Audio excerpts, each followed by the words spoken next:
இன்றைய தினம் பாண்டியன் ஸ்டோர் சீரியலில் காலையில் எழுந்த பாண்டியன் இந்த நேரம் கோமதி இருந்தால் இப்படியெல்லாம் செய்திருப்பாள், வீட்டில் சுற்றி கொண்டே இருந்திருப்பாள் என நினைத்து பார்க்கிறார். அந்த நேரத்தில் மருத்துவமனையில் இருந்து கதிர் மீனா வீட்டிற்கு வர நீங்கள் ஏன் வந்தனீங்கன்னு சொல்லி கேட்கிறார். செந்தில் அரசி அங்கு இருக்கிறார்கள் என்றதும் நிம்மதி அடைகிறார். பிறகு மீனாவுக்கு மருத்துவமனையில் இருந்து போன் வருகிறது. கோமதி குணமாகிவிட்டார், கண் விழித்து விட்டார்னு சொல்கிறாங்க. உடனே பாண்டியன் மருத்துவமனை சென்று தனது மனைவியை சந்திக்கிறார். எமோஷனலாக பேசுகிறார். வீட்டிற்கு கோமதி வந்தவுடன் அனைவரும் உட்கார்ந்து பேசுகிறார்கள். காந்திமதி, நான் அந்த நேரம் வீட்டில் இருந்திருக்கலாம், அப்போது யாருமே வீட்டில் இல்லையா என கேட்க, கோமதி, இவர் இருந்தார், நான் அழைத்ததும் காதல கேட்காதவர் போல சென்று விட்டாருன்னு சொல்கிறார்.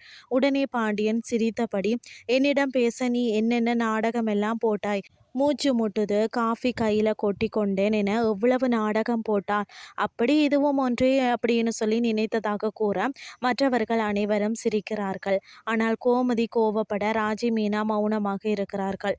இதுதான் இன்றைய நாளுக்கான எபிசோட். அடுத்த எபிசோட்ல என்ன நடக்க போகுதுன்னு சொல்லி பொறுத்திருந்து பார்க்கலாம்.